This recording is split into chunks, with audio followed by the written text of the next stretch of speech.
les effets spéciaux, souvent, sont un peu le parent pauvre du cinéma. On a qu'à voir au César, où c'est des trucs qui sont cachés un peu avant les cérémonies et tout. Nous, on est amateurs de cinéma fantastique, de cinéma d'horreur, et c'est quelque chose qui est primordial dans ce cinéma-là. Donc je suis très content de mettre en avant les talents qui font que ces cinémas, enfin les films qu'on regarde, qu'on les adore autant, et c'est un peu grâce à toi et un peu grâce à vous. Boris, si tu veux dire quelque chose sur le film. Merci beaucoup. Déjà, merci à vous tous d'être là ce soir. C'est toujours extrêmement agréable d'avoir autant de monde qui se déplace pour le cinéma d'auteur, pour le cinéma fantastique, pour ce qu'on aime tous. Donc ça, c'est super. Merci au PIF de nous recevoir. C'était une super opportunité. Quand on a appris que le film passait, on a sauté dessus, donc c'est super. Travailler avec Nacho, c'est, comme l'a dit Nassim, Nacho c'est un mec qui est inclassable. Il est fou, littéralement. C'est un électron libre dans la vie comme dans ses films.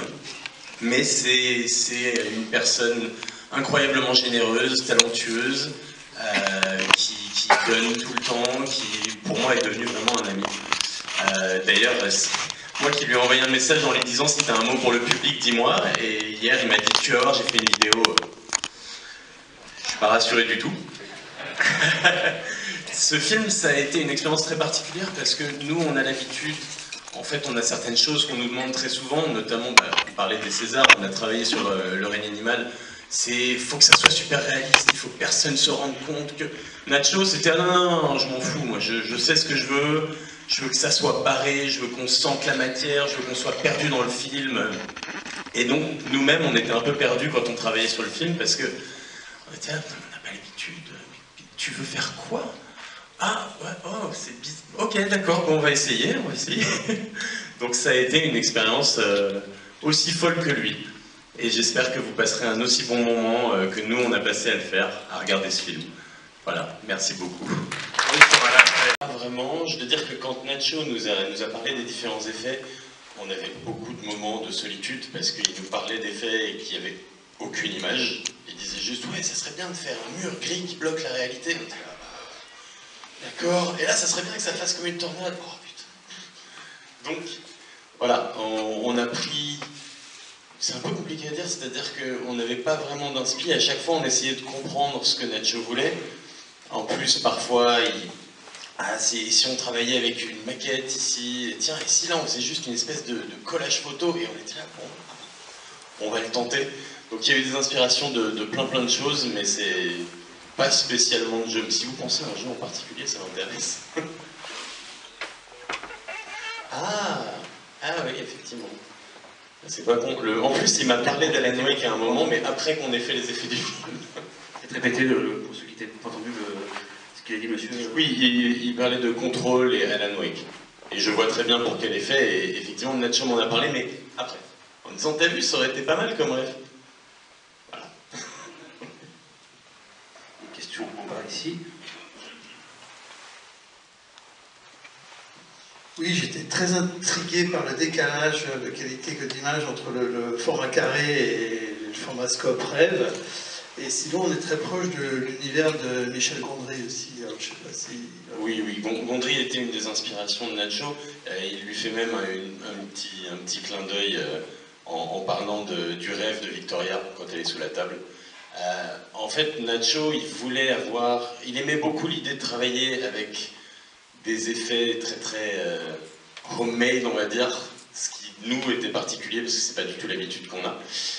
Et il y avait beaucoup, pas que de Gondry, mais voilà, beaucoup de ce cinéma de genre un petit peu décalé où on aime voir ces effets un petit peu carton-pâte comme la maison hantée qui est en fait une vraie maquette qu'on a fait et qui voulait inclure à l'intérieur, enfin dans le shot.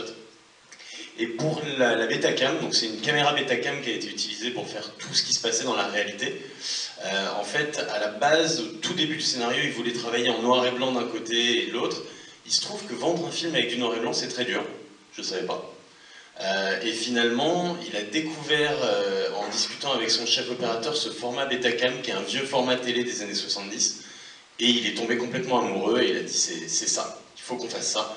Mais du coup, ça posait pas mal de problèmes pour quand tout d'un coup les grey walls et les autres effets rentrent à l'intérieur de ce format extrêmement compressé et sale.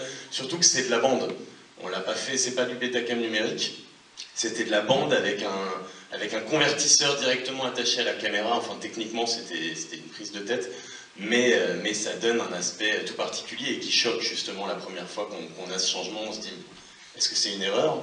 Et voilà, je pense que c'est ce que voulait Nacho. Je vais te poser une question. Très souvent, quand un réalisateur sait qu'il y a des effets spéciaux dans son film, il y a toute une phase avant, avant le tournage où vous faites la liste de tous les plans et vous discutez ensemble de la mise en scène pour comment ça pourrait vous aider d'ailleurs à faire le meilleur plan possible.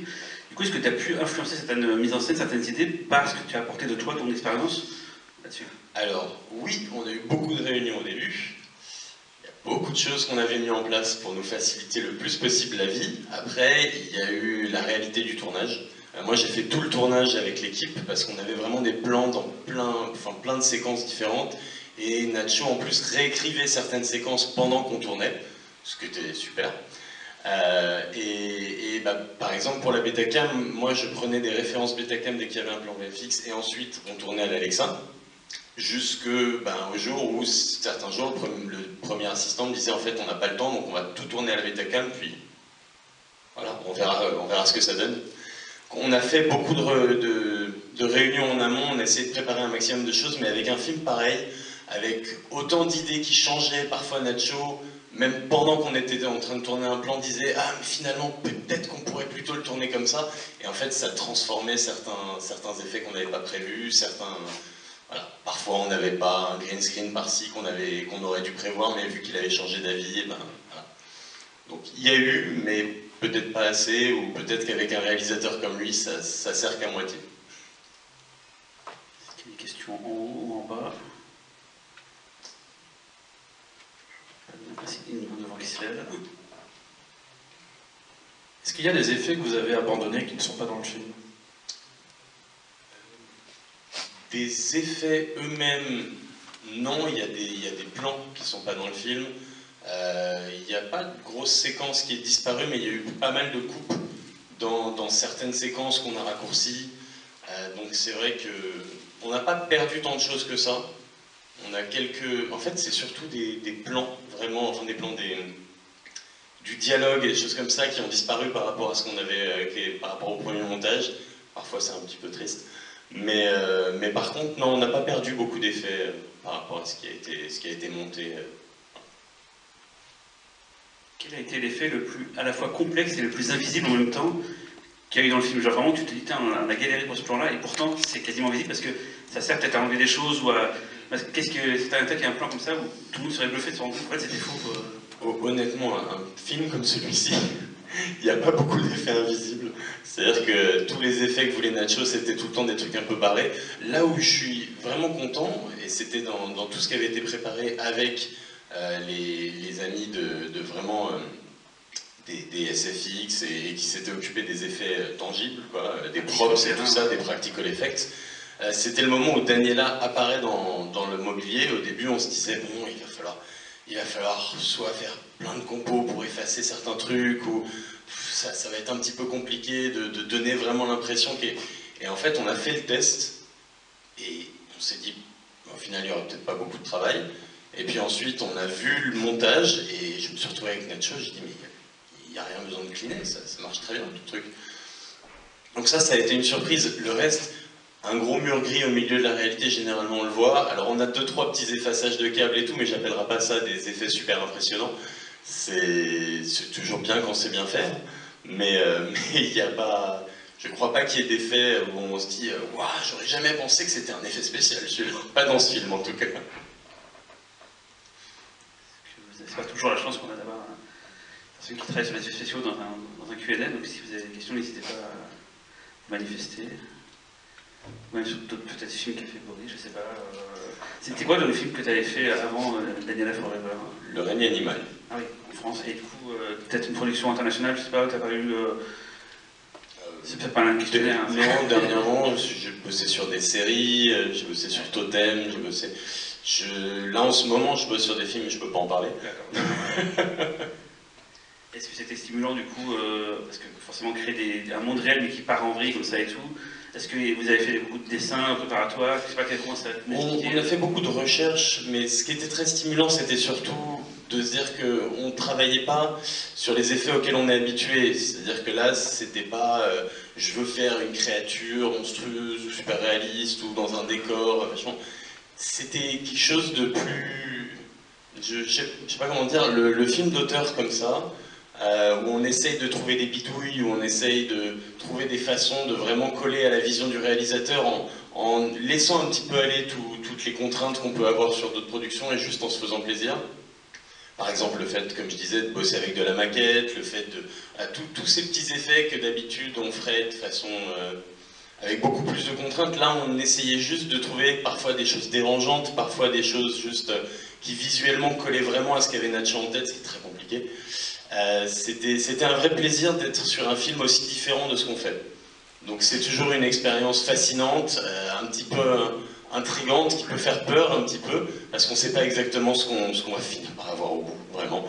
Quand on a commencé ce film, on ne s'imaginait pas que ça allait comme ça, et ça c'était super. Tout à l'heure, on parlait des influences que Nacho a pu avoir et vous donner, mais est-ce que vous, par contre, vous avez visionné beaucoup d'œuvres, pas forcément des films, peut-être des romans, des comics, enfin, des choses et tout, pour faire après une sorte de mood board, pour montrer à Nacho des idées que vous pourriez avoir et tout.